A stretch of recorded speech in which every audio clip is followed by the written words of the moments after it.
अस्सलाम वालेकुम। आज मैं आप लोगों को इलेक्ट्रॉनिक कॉन्फ़िगरेशन के बारे में बताने जा रहा हूँ। इलेक्ट्रॉनिक कॉन्फ़िगरेशन क्या होता है? अगर मैं इसके डेफिनेशन में जाऊं तो इलेक्ट्रॉनिक कॉन्फ़िगरेशन मींस होता है the distribution of the electron in a shell. As we know that कोई भी जो एटम होता है, कोई भी एटम, मैं आपको पहले थोड़ी बेसिक बताने जा रहा हूँ। बेसिक्स क्या रहते हैं इसमें? पूरे एटम है।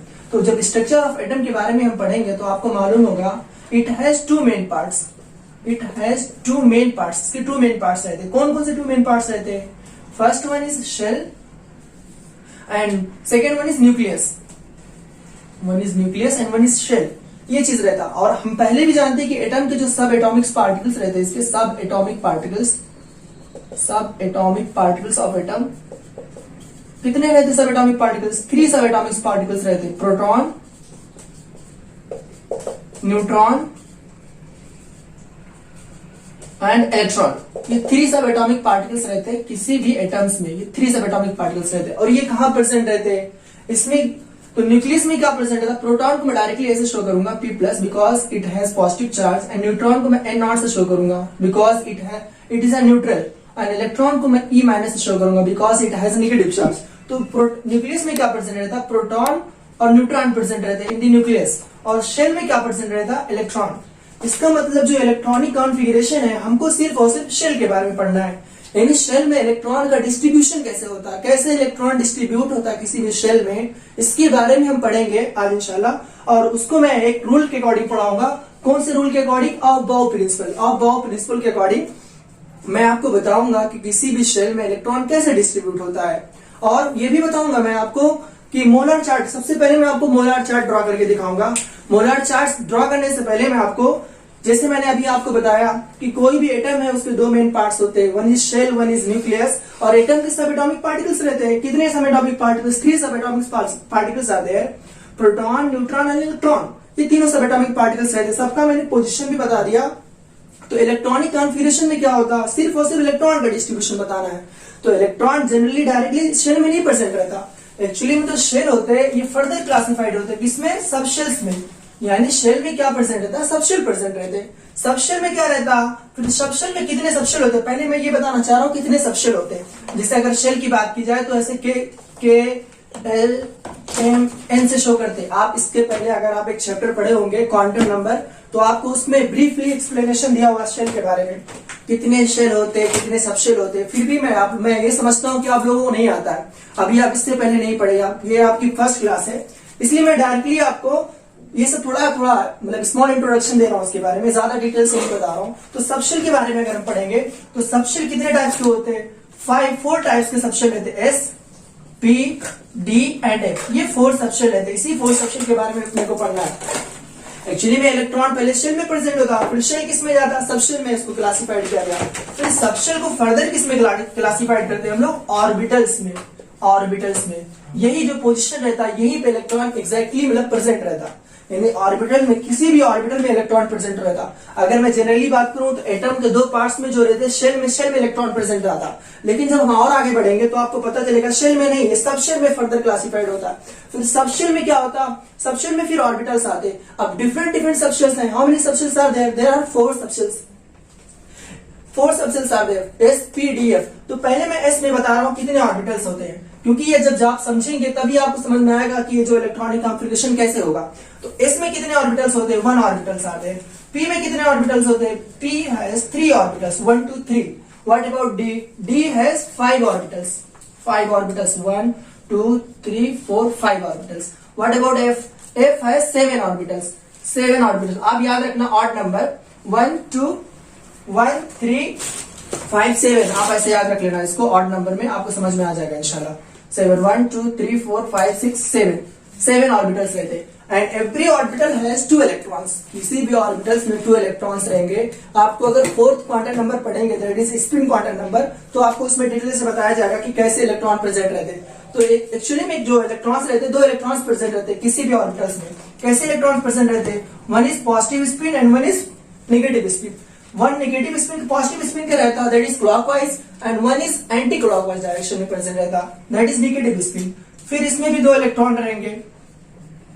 दो दो electron, because it has one orbital, तो 1 इंटू टू कितना होता है 2 इलेक्ट्रॉन्स हो गए। इसमें 3 ऑर्बिटल्स होते हैं, तो 3 इंटू 2 दैट इज 6 इलेक्ट्रॉन हो गया। इसमें कितने ऑर्बिटल्स रहते हैं 5 ऑर्बिटल, तो 5 into 10, 5 into 2 that is 10 electrons. Why 2? Because each orbital 2 electrons are there. 5 2s are 10.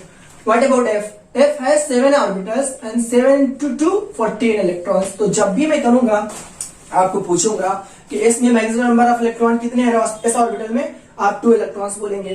P में कितने हैं 6 इलेक्ट्रॉन बोलेंगे, D में 10 इलेक्ट्रॉन्स एंड F में 14 इलेक्ट्रॉन्स। तो ये सबसे पहले आपको पता होना चाहिए। मैं एक बार फिर से बोल रहा हूँ, S में 2 इलेक्ट्रॉन्स, P में 6 इलेक्ट्रॉन, D में 10 इलेक्ट्रॉन्स, F में 14 electrons. Because in S only 1 orbitals are there, in P 3 orbitals, in D 5 orbitals, in F 7 orbitals are there. तो ये पूरे ऑर्बिटल्स हैं, और ऑर्बिटल्स में एक्चुअली में क्या परसेंट रहता है इलेक्ट्रॉन, और इसी इलेक्ट्रॉन का अपने को कंट्रीब्यूशन बताना है, मींस कॉन्फ़िगरेशन बताना है, इलेक्ट्रॉन का कॉन्फ़िगरेशन बताना है, यानी डिस्ट्रीब्यूशन बताना है। किसमें बताना है डिस्ट्रीब्यूशन? शेल में। शेल एक्चुअली में क्या होता है, शेल कहां प्रेजेंट रहता है, ये एटम के पार्ट्स में प्रेजेंट रहता है। अगर किसी एटम का मैं स्ट्रक्चर ड्रॉ करूं, ऐसे एटम्स रहते हैं, ऐसे किसी भी एटम्स का स्ट्रक्चर ऐसा रहता है। ये न्यूक्लियस होता है, स्मॉल पार्टिकल, इसी को हम क्या बोलते हैं न्यूक्लियस। इसी में प्रोटॉन एंड न्यूट्रॉन प्रेजेंट रहते हैं, और यहाँ पे क्या रहता है इलेक्ट्रॉन्स ऐसे प्रेजेंट रहते हैं। यहाँ पे ऐसे क्या होता है हमेशा मूव करते रहते। तो इसको हम पढ़ेंगे इंशाल्लाह। के में कितने 2 इलेक्ट्रॉन्स, इसमें 8 इलेक्ट्रॉन, इसमें 18 इलेक्ट्रॉन, इसमें 32 इलेक्ट्रॉन। क्वांटम नंबर आप पढ़ेंगे समझ में आएगा इंशाल्लाह, प्रिंसिपल क्वांटम नंबर। इंशाल्लाह मैं उस पर भी एक वीडियो आपको बना दूंगा, तो आप लोग समझ जाएंगे इंशाल्लाह कि क्या है क्वांटम नंबर, क्या है पूरे क्वांटम नंबर में इलेक्ट्रॉन का डिस्ट्रीब्यूशन कैसा होता, तो आप बिल्कुल समझ में आ जाएगा। तो अभी मैं डायरेक्टली आपको इतना आगे बताने के बाद आपको याद क्या करना है, आपको जो मेरे इतना बताने का मकसद क्या था, सिर्फ और सिर्फ आपको ये याद रखना है S में 2 ऑर्बिटल्स रहेंगे, 2 इलेक्ट्रॉन्स रहेंगे, P में 6, D में 10 एंड F में 14। बस इतना आप याद कर लो इंशाल्लाह, बाकी मैं आपको बता दूंगा कि इलेक्ट्रॉनिक कॉन्फ़िगरेशन कैसे करते हैं। ओके, कॉन्फ़िगरेशन में मैंने आपको बताया कि मोलार चार्ट ड्रॉ करना है सबसे पहले, क्योंकि मोलार चार्ट अगर हम ड्रॉ कर लेंगे तो आपको पता हो जाएगा किसमें इलेक्ट्रॉन पहले फिल करना है, किस ऑर्बिटल में, किस सबशेल में पहले इलेक्ट्रॉन जाएगा, ये अपने को पता हो जाएगा बाय यूजिंग मोलर चार्ट। तो मोलर चार्ट एक्चुअली में किस पे बेस्ड है, it is based on the Aufbau principle. Aufbau principle एक अलग तरह का प्रिंसिपल, इसमें इलेक्ट्रॉन क्या होता है डिस्ट्रीब्यूशन सिखाया जाता है। डिस्ट्रीब्यूशन ऑफ इलेक्ट्रॉन बताया जाता है कि किसमें पहले फिल करना, तो जिसकी एनर्जी कम होगी उसमें क्या होगा इलेक्ट्रॉन पहले फिल करना रहेगा, जिसकी एनर्जी ज्यादा रहेगी उसमें इलेक्ट्रॉन ज्यादा, मतलब उसमें इलेक्ट्रॉन बाद में फिल करना पड़ेगा। तो 3 बेसिक रूल है, आप समझ में आएगा इंशाल्लाह। 3 बेसिक रूल्स हैं, कौन कौन से, अबव प्रिंसिपल है, पॉली एक्सक्लूजन प्रिंसिपल और हंट्स रूल है। तो उसमें मैं उसमें नहीं जा रहा हूँ उतना डिटेल में, डायरेक्टली मैं इलेक्ट्रॉन का डिस्ट्रीब्यूशन बता रहा हूँ कैसे होता है। पहले मैं सबसे पहले आपको मोलर चार्ट ड्रॉ कर रहा हूँ। मोलर चार्ट क्या होता है, कैसे ड्रॉ होता है, तो इसके लिए मैं आपको एक कोड बता रहा हूँ, ट्रिक बिल्कुल इजी है, कुछ आपको परेशान होने की जरूरत नहीं है, सिर्फ थोड़ा सा आपको समझना है ट्रिक के बारे में। तो इसका ट्रिक एक कोड याद रखना आप 1 2, आप सबको आता होगा पहले से नंबर सिस्टम, तो नंबर सिस्टम के बारे में भी बता रहा हूँ मैं। 1 2 3 4 4 3 2 1, बस इतना याद रखना। ये 1 2 3 4 4 3 2 1। अब मैं बताऊँ इसका मतलब क्या है। 1 मीन्स फर्स्ट आपको फर्स्ट सर्कल ड्रॉ करना है, 2 मीन्स 2 सर्कल ड्रॉ करना, 1 2, 3 मीन्स 3 सर्कल्स ड्रॉ करना आपको, 4 मीन्स 4 सर्कल, 1 2 3 4 सर्कल, फिर 3 मीन्स 3 सर्कल्स ड्रॉ करना है, 1 2 3, फिर 2 मीन्स 2 सर्कल्स ड्रॉ करना है। तो एक्चुअली में क्या होगा, जो पीरियोडिक टेबल है, अगर पीरियोडिक टेबल को हम काउंट करें तो पीरियोडिक टेबल में सिर्फ 7 पीरियड्स होते हैं। आपको एक चैप्टर आएगा क्लासिफिकेशन ऑफ एलिमेंट्स, उसमें आपको पूरा डिटेल से बताया जाएगा कि क्या है, मतलब कैसे इलेक्ट्रॉनिक जो सेल्स होते हैं, कितने पीरियड्स होते हैं, कितने ग्रुप्स होते हैं, वो सब आपको बताया जाएगा। लेकिन चूंकि जो वो है अपना पीरियोडिक टेबल, उसमें सिर्फ 7 पीरियड्स होते हैं, 7 पीरियड्स रहते हैं, इसलिए मैं सिर्फ 7 के बारे में ड्रॉ कर रहा हूँ, यानी 1 नहीं मैं ले रहा हूँ, इसमें सिर्फ 7 ले रहा हूँ। यानी आपको याद कैसे करना है, 1 2 3 4 4 3 2 1। 1 आपकी टेक्स्ट बुक में 1 भी लिखा रहेगा, लेकिन 1 आपको लिखना नहीं, डायरेक्टली आप सिर्फ 1 2 3 4 4 3 2 1 करके 1 निकाल देंगे। मैं इतना आपको बता रहा हूँ। तो कैसे ड्रॉ करना है, ये तो कोड आप ड्रॉ कर लेंगे। फर्स्ट क्या, 1 circle, 2 circle, 3 circle, 4 circle, 4 circle, 3 circle and 2 circles. इसकी खासियत क्या है, सर्कल की मतलब कैसी प्रॉपर्टी होनी चाहिए, जो फिर हम सर्कल्स ड्रॉ कर रहे हैं ऑल आर आइडेंटिकल, सब आइडेंटिकल होना चाहिए। सबसे पहली बात, सब आइडेंटिकल होना चाहिए, यानी सबका, और इसके बीच का डिस्टेंस आप जब टेक्स्ट बुक में ड्रॉ करेंगे तो देखेंगे आप सबका डिस्टेंस क्या होना चाहिए, सेम होना चाहिए। इसका डिस्टेंस, इसका डिस्टेंस और इसका डिस्टेंस, यानी डिस्टेंस सब एक लाइन में ऐसे होने चाहिए, पूरे एक लाइन में। ये पूरे एक लाइन में, ये पूरे एक लाइन में और ये पूरे एक लाइन में, तो जाके अच्छा ड्रॉ होगा, बहुत नीट ड्रॉ होगा, आपको देखने में भी अच्छा लगेगा। तो इतना आप सब लोग ड्रॉ कर लेंगे पहले 1 2 3 4 4 3 2 1 इतना ड्रॉ कर लेंगे। अब क्या करना है, आपको सबशेल लिखना है। कितने सबशेल मैंने बताया आपको, SPDF सबशेल है, सबशेल लिखो इसमें। तो फर्स्ट जितने भी रहेंगे उसमें एस लिख देना आपको, ना तो आसान है, आपको एस ऐसे एस लिख देना है। दूसरे में PP लिख देना, ऐसे P P P P P ऐसे P लिख देना। सेकंड वाले में, इसमें थर्ड वाले में ऐसे D लिख देना आपको, D और उसके बाद इसमें क्या लिख देना आपको, F लिख देना है। 4 सेक्शन है, 4 सेक्शन के बाद मैंने यहाँ पे ड्रॉ करके दिखा दिया आपको, ये D है, ये D, यानी पहले S लिख देना है, फिर PP लिख देना, फिर D लिख देना, फिर F लिख देना। इतना लिखने के बाद आपको क्या करना है, अब मैं वैल्यू लिख रहा हूँ इसकी 1 पीरियड नंबर लिख रहा हूँ यहाँ पे 1 2 3 4 5 6 इसके सामने होना चाहिए, जस्ट इसके सामने देखो, इसके सामने होना चाहिए। ये 7 पीरियड्स होता है, 7 पीरियड्स के बारे में लिख दिया। लिखने के बाद मैं क्या कर रहा हूँ, इसको कट कर रहा हूँ, इंक्लाइन लाइन ड्रॉ कर रहा हूँ। कैसे इंक्लाइन लाइन, आप देखो ऐसे इसको कट करो, सबको ऐसे कट करो। देखो मैं कैसे कट कर रहा हूँ, आप देखते रहेंगे इसको कैसे मैं कट कर रहा हूँ। इंक्लाइन लाइन ऐसे मीन्स ये पहले 1 फिर 2 फिर 2 फिर 2 फिर 3 फिर 3 फिर 4 ऐसा कट करूंगा, 3 4 इतना तो कट कर लेंगे लोग। यानी मैं यहाँ से चलना स्टार्ट करूंगा। ये कट कर लिया मैंने, कट करने के बाद क्या कर रहा हूँ, अब मैं क्या कर रहा हूँ, चलना शुरू कर। यहाँ से मैं चलना शुरू कर रहा हूँ। तो फर्स्ट मैं यहाँ से चलना शुरू कर, तो यहाँ पे पहुंचा। हम लोग गलती क्या करेंगे, जब मोलर चार्ट ड्रॉ करेंगे आप लोग बार बार, तो आप लोग डायरेक्टली क्या करेंगे, इसको यहाँ से ऐसे ज्वाइन कर देंगे, जबकि ऐसा आपको करना नहीं है।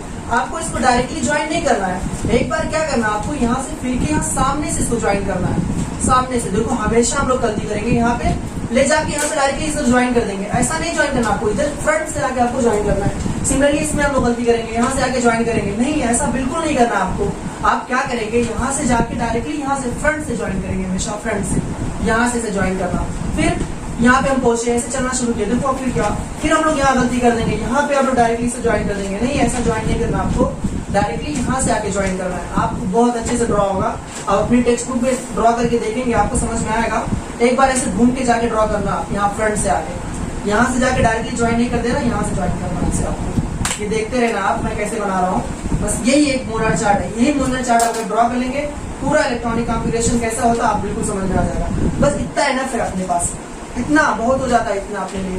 क्यों बहुत हो जाता, क्यों, इसलिए क्योंकि जो अपने पीरियोडिक टेबल आपको पढ़ना है, इलेक्ट्रॉनिक डिस्ट्रीब्यूशन के बारे में पढ़ना है, सिर्फ और सिर्फ 30 एलिमेंट्स तक अगर आप पढ़ लिए बस इनफ होता है आपके लिए। यानी 30 एलिमेंट्स तक आप हम पढ़ लेंगे इलेक्ट्रॉनिक कॉन्फ़िगरेशन कैसा होता, तो अपने सिलेबस में इतना इनफ है। इससे ज्यादा अपने को नहीं पूछेगा एग्जाम में, और ना तो इससे ज्यादा के बारे में कभी बात भी करेगा। आप 12th लेवल तक चले जाएंगे, तो 12th में एक्चुअली में पूछता केमिस्ट्री में कभी और दूसरे एलिमेंट्स का इलेक्ट्रॉनिक कॉन्फ़िगरेशन, लेकिन अभी तक तो नहीं पूछना। मतलब जो 10th लेवल तक है, 10th लेवल तक 30 तक इनफ है। तो सबसे पहले आप क्या करेंगे, 30 एलिमेंट्स तक क्या करेंगे, इलेक्ट्रॉनिक जो पूरे एटॉमिक नंबर्स हैं, और उसमें एटॉमिक नंबर्स कितने कितने इलेक्ट्रॉनिक एटॉमिक नंबर होते हैं, पूरे एटॉमिक नंबर्स आप याद कर लेंगे, फिर आपको समझ में आएगा। अगर मैं इसको लिखूं 30 तक, तो मैं 30 तक इसको लिख रहा हूँ। देखो 30 तक कैसे होता, अगर आप लिखना शुरू करेंगे तो फर्स्ट वाले में देखना, अभी मैंने बताइए एस है, किसके सामने, 1 के सामने, तो क्या लिखेंगे हम, 1S लिख देंगे। यहाँ पहुंचे हम लोग, यहाँ से चलना, इसके सामने ये पहुंचे, एस पे पहुंचे। फिर इसके सामने 2 के सामने, तो क्या लिख दूंगा मैं, 2S लिख दूंगा।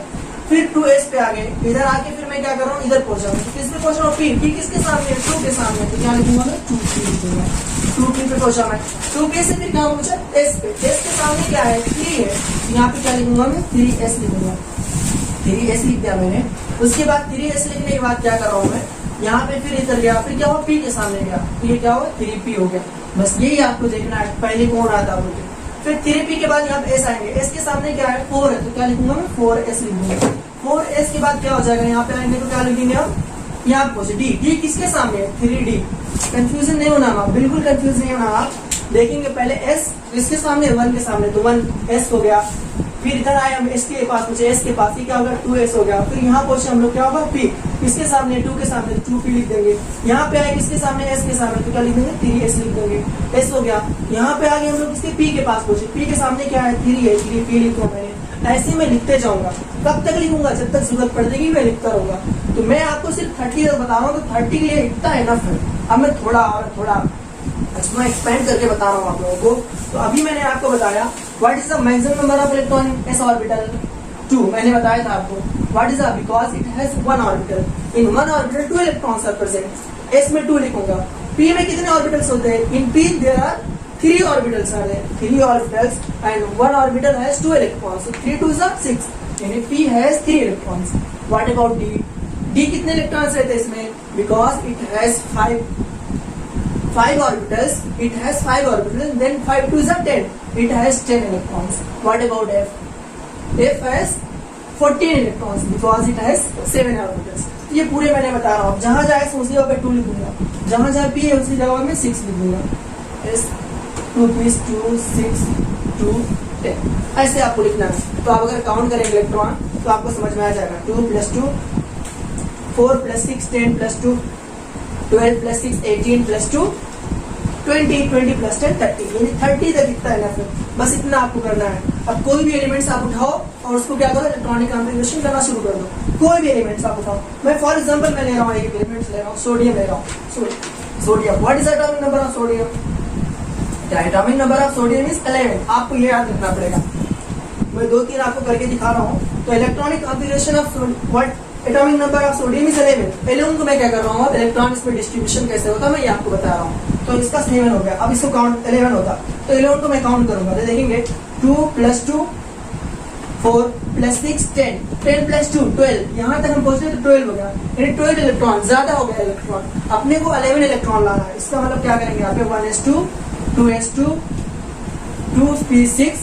यहाँ पे 3s2 है. s2 नहीं लिखना आपको, 3s1 because it has only 11 electrons.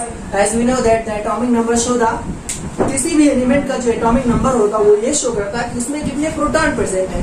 और मैं एटम की बात कर रहा हूँ, मैं आयंस की बात नहीं कर रहा हूँ. मैं सिर्फ एटम के बारे में बात कर रहा हूँ. कोई भी एटम रहता तो उसमें ये शो होता, कोई भी एटम से तो उसमें जितने नंबर, उसका एटॉमिक नंबर जितना रहता है उसमें उतने प्रोटॉन प्रेजेंट होते.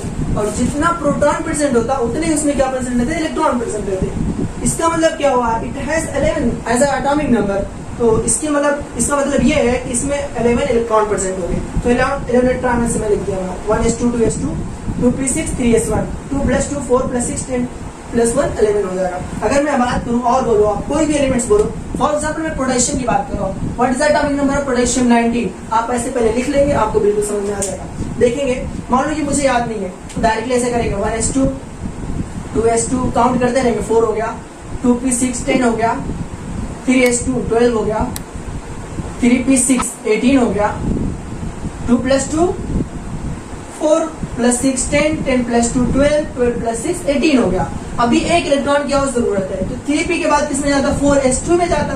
लेकिन यहाँ पे 19 इलेक्ट्रॉन है, इसका मतलब एक इलेक्ट्रॉन और आएगा. काउंट करेंगे तो 2 + 2 4 4 + 6 10 + 2 12 + 6 18 + 1 19 इलेक्ट्रॉन. अगर मैं और किसी की बात करूँ, कोई एलिमेंट और आप बताएं. मैं एक एलिमेंट और ले रहा हूँ. फॉर एग्जाम्पल मैं ले रहा हूँ एल्यूमिनियम. एल्यूमिनियम कितना होता है, 13 होता है. अगर 13 को मैं लिखना चाहूँ कैसे लिखूंगा, तो 13 क्या होगा, लिखेंगे 1s2 2s2 1s2 2s2 2p6 3s2 2 + 2 4 + 6 10 + 2 12. अपने को लाना कितना, 13. यानी एक इलेक्ट्रॉन और किसमें आएगा, 3p1 में. तो इलेक्ट्रॉनिक कॉन्फ़िगरेशन होगा. ऐसा इलेक्ट्रॉन का डिस्ट्रीब्यूशन होगा. ये तो कितने 20 तक है.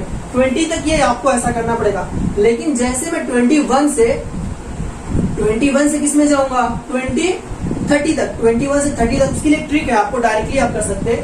जब 21 से लेकर 30 तक जाएंगे तो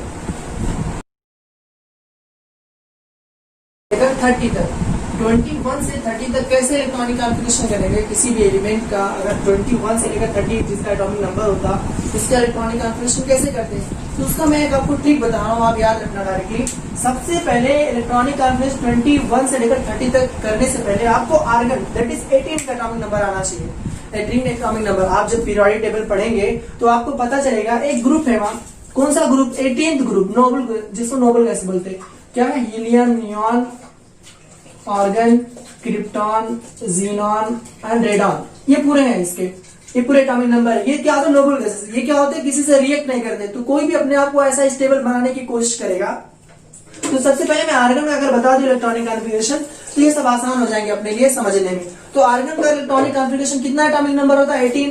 तो अगर हम आर्गन का करेंगे, आर्गन का अगर हम करेंगे एटॉमिक नंबर इलेक्ट्रॉनिक कॉन्फ़िगरेशन कैसे करेंगे, तो मैं करके दिखा रहा हूँ. क्या ऐसे 1s2, 2s2, 2p6, 3s2, 3p6। आप काउंट करेंगे 2 + 2 4 +2 +6 10 +2 12 +6 18। ये 18 एटॉमिक नंबर हो गया किसका? आर्गन का। यानी ये आर्गन का एटॉमिक इलेक्ट्रॉनिक कॉन्फ़िगरेशन हो गया। आर्गन का electronic configuration 1s2, 2s2, 2p6, 3s2, 3p6 इतने 18 का हो गया। अब मैं डायरेक्टली अगर स्कैंडियम का करना चाहूँ तो स्कैंडियम करने से इलेक्ट्रॉनिक कॉन्फ़िगरेशन मान लो मैं स्कैंडियम में कर रहा हूँ। स्कैंडियम का एटॉमिक नंबर कितना होता है? 21 होता है। तो 21 मेरे को करना है तो मैं क्या करूंगा, इतना तो कॉमन सब में लिखूंगा, पहले इतना 18 लिख दूंगा। इसके बाद मैं कैसे लिखूंगा? फॉर एग्जाम्पल ये आर्गन, अगर मैं ऐसा आर्गन समझो लिख दिया मैंने, इसका मतलब क्या हुआ? इलेक्ट्रॉनिक कॉन्फ़िगरेशन ऑलरेडी मैं यहाँ पे लिख दिया हूँ। इसका मतलब ये छिपा हुआ पहले 1s2, 2s2, 2p6, 3s2, 3p6 ये ऑलरेडी यहाँ पे लिखा हुआ है। तो इसमें क्या मैं ऐड कर रहा हूँ? सिर्फ ऐसे ऐड कर दे रहा हूँ 4s2 3d1 1 ऐड करूंगा 4s2 3d1। इसको लिखूंगा तो कैसे लिखूंगा? 4s2 3d2 क्योंकि 2 होता है इसका। सिमिलरली वेनेडियम का 4s2 3d3, क्रोमियम का 4s2 3d4। और इसके पहले समझना आर्गन लिखा हुआ है, हमेशा सब में आर्गन लिखा हुआ है। यानी electronic configuration of argon already is written before 4s2 3d1। 4s2 के पहले ये पूरे लिखे हुए हैं पूरे चीजें, तो आप समझना इसको। मैंगनीज का लिखेंगे तो क्या लिखेंगे? 4s2 3d5। लेकिन आप जब देखेंगे तो मैंने यहाँ पे एक स्टार मारा तो इसका कुछ मतलब होगा, तभी मैंने इस पे स्टार किया। ये इस अकॉर्डिंग टू दिस रूल, ये इस रूल के अकॉर्डिंग है कि आवर डिस्ट्रीब्यूशन इसमें इलेक्ट्रॉन नहीं होता। क्यों? क्योंकि मैंने आपको बताया था, अभी मैं रीजन बताता हूँ क्यों होगा। इसका जो करेक्ट इलेक्ट्रॉनिक कॉन्फ़िगरेशन होगा यहाँ पे क्या होगा? ये एक्सेप्शनल है। यहाँ पे 4s1 होगा और यहाँ पे क्या हो जाएगा? 5 आ जाएगा। बस ये याद रखना क्रोमियम का। सिमिलरली यहाँ पे कॉपर का ऐसा होता है। कैसे होता है मैं बता रहा हूं आपको। अगर मैं इसका लिखूं तो कैसे लिखूंगा? 4s2 3d6 क्योंकि 26 है तो यहाँ पे 6 लिख दूंगा। कोबाल्ट 27, अब तो आप लिख लेते होंगे 4s2 3d7 लिख दूंगा। निकल का है 4s2 3d8 लिख दूंगा। 8 है तो 8 लिख दूंगा। कॉपर का 9 है तो क्या लिखूंगा? 4s2 3d9। ऐसा बिल्कुल नहीं लिखना। इसमें भी क्या एक्सेप्शनल है, तो ये 9 किस में बन जाएगा? 10 में बन जाएगा। क्यों 10 होता है मैं रीजन बता रहा हूँ, और ये 1 हो जाएगा। सिमिलरली जिंक का कितना होगा? 4s2 3d10। ये चीज है, मैं रीजन बता रहा हूँ कैसे, क्यों ये सब क्रोमियम का क्यों नहीं होता। पहले एक बार सबसे पहले लिखना आप सीख लेंगे कि 21 से 30 तक कैसे लिखेंगे। तो स्कैंडियम क्या है? पहले आर्गन का हो जाएगा 1s2 2s2 2p6 3s2 3p6 that is 18 यहाँ पे ऑलरेडी पहले लिखा रहेगा। मतलब मैं कहने का मतलब जो मेरे यहाँ समझेंगे, जो मैं लिख रहा हूँ उसको स्कैंडियम का, इसका मतलब ये लिखा हुआ 1s2 2s2 2p6 3s2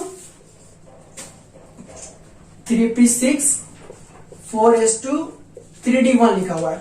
इतना मैं बोल रहा हूँ ऑलरेडी आप समझे कि लिखा हुआ है, सिर्फ मैं ये लिखा हूँ बस। सिमिलरली इसमें भी इतना चीज लिखा हुआ है, ये आगे हम बढ़ा लेंगे। सिमिलरली वेनेडियम में भी इतना चीज लिखा हुआ है ऑलरेडी, ये पूरा पार्ट लिखा हुआ है, सिर्फ हम आगे समझेंगे ये चीज एक्स्ट्रा ऐड कर लेंगे। सिमिलरली क्रोमियम में क्या हुआ है? इतना पार्ट लिखा हुआ है, सिर्फ आगे हम ये ऐड कर लेंगे। अब क्रोमियम में क्या मसला है? इसमें हम क्या करेंगे? 4s2 यहाँ पे 4 है तो यहाँ पे 3d4 नहीं लिखेंगे। क्यों? इसका मैं रीजन बता रहा हूँ। थोड़ा सा एक मैं लॉजिक बता दे रहा हूँ इसके लिए। तो डी ऑर्बिटल है, as we know D subshell है। डी सबशेल में कितने ऑर्बिटल्स होते हैं? डी सबशेल में होते कितने ऑर्बिटल्स? 5 ऑर्बिटल्स होते हैं। 5 ऑर्बिटल्स 1 2 3 4 5 एंड ईच जितने ऑर्बिटल्स रहते हैं उसमें 2 इलेक्ट्रॉन रहता। तो अगर मैं इसका इलेक्ट्रॉनिक कॉन्फ़िगरेशन में इलेक्ट्रॉन डिस्ट्रीब्यूशन करूं तो इसमें कितने, अगर मैं अकॉर्डिंग टू दिस रूल करूं तो क्या होगा? 4s2 3d4 होगा। तो इसमें क्या होगा? 4 इलेक्ट्रॉन उसको फिल करना। तो कैसे 4 इलेक्ट्रॉन फिल करूंगा? अकॉर्डिंग टू हंट्स रूल में पहले एक इलेक्ट्रॉन सबको दूंगा, तो यहाँ पे एक इलेक्ट्रॉन, यहाँ पे एक इलेक्ट्रॉन, यहाँ पे एक इलेक्ट्रॉन, यहाँ पे एक इलेक्ट्रॉन, 4 इलेक्ट्रॉन हो जाएगा। लेकिन जब मैं इसको देखूंगा तो ये क्या है? अभी ज्यादा स्टेबल नहीं है, यानी हाफ फिल भी नहीं है। तो मैं क्या कर, ये इसमें क्या होता? क्रोमियम में क्या होता? एक इलेक्ट्रॉन क्या होता? S से निकल जाता। अगर S है जो ये 4s2 था, 4s2 ये 4s2 और ये क्या है? 3d5 है, 3d4 था। तो इसमें से 4 से क्या होता? ये जो 4s2 है, 4s2 से एक इलेक्ट्रॉन निकल के क्या होता? इसमें आगे क्या होता? फिल हो जाता और ये क्या हो जाता? 3d5 हो जाता। क्यों होता? क्योंकि ये ज्यादा स्टेबल है compare to the 3d4।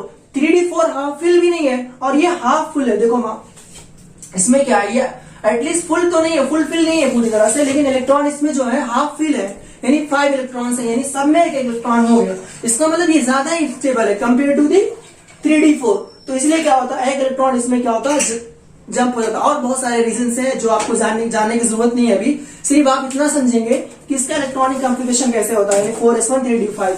Similarly chromium copper का देखेंगे तो कॉपर में मैंने बताया कितना 3d9, अगर रूल के अकॉर्डिंग लिखेंगे तो 9 है, तो क्या लिखेंगे 3d9, तो 9 लिखेंगे तो कैसे इलेक्ट्रॉन डिस्ट्रीब्यूट करेंगे 1 2 3 4 5 6 7 8 9। अभी क्या है 9 इलेक्ट्रॉन, अभी ये स्टेबल ज्यादा नहीं है, तो इसमें क्या करेंगे हम इसको ज्यादा स्टेबल बनाने के लिए एक इलेक्ट्रॉन इससे और जंप करा लेंगे, मतलब ये जो 4s2 है ना, ये 4s2 पहले इसका अगर रूल के अकॉर्डिंग देंगे तो 4s2 3d9 होगा, ऐसा इलेक्ट्रॉनिक कॉन्फ़िगरेशन है। लेकिन जो रॉन्ग है मैं बोल रहा हूँ ऐसा लिखना आपने को हमेशा। तो इसमें क्या करेंगे s से एक इलेक्ट्रॉन इसमें जंप कराएंगे, कैसे जंप कराएंगे, इसमें 2 इलेक्ट्रॉन्स था तो एक इलेक्ट्रॉन इसमें आके क्या होगा जंप होके हाँ ऐसा बन जाएगा, तो ये क्या हो जाएगा, ये ज्यादा स्टेबल होगा कंपेयर टू दी 3d9। तो 3d10 is more stable compare to the 3d9, तो इसलिए हम किस पे जाते हैं, 3d10 पे जाते हैं, ना कि 3d9 पे जाते हैं। क्योंकि आप जानते हैं कोई भी चीज हो हम अपने आप को स्टेबल करने के लिए पढ़ते हैं, बहुत सारी चीजें अपने आप को स्टेबल करने के लिए हम लोग करते हैं। तो इलेक्ट्रॉन्स का भी यही मसला रहता है, ये क्या होता है अपने आप को स्टेबल बनाना चाहता, इसलिए इससे एक इलेक्ट्रॉन क्या कर जंप करके किसमें चले जाते हैं, डी ऑर्बिटल में चले जाते हैं, और 3d4 से 3d5 बन जाता है किसमें, क्रोमियम में, और ये 4s1 हो जाता। और कॉपर में क्या हो जाता 4s1 और 3d10 हो जाता, 4s2 3d9 से 4s1 3d10 बन जाता। ये इलेक्ट्रॉनिक कॉन्फ़िगरेशन हो गया पूरे इसका 1 से लेकर 30 तक।